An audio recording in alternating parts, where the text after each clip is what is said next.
Unboxing the Twin Beam HDI.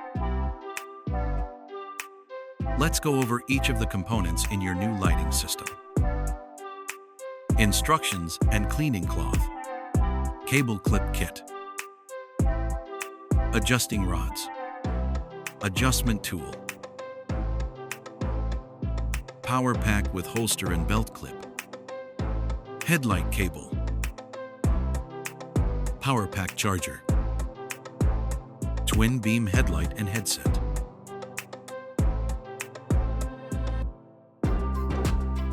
Slide the twin beam headlight onto the headset.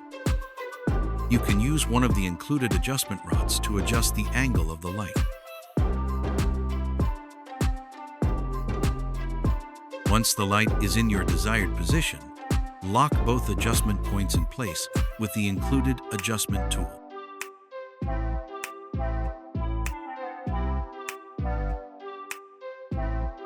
Next, plug the USB-A side of the headlight cable into the power pack. Plug the micro USB side of the cable into the headlight.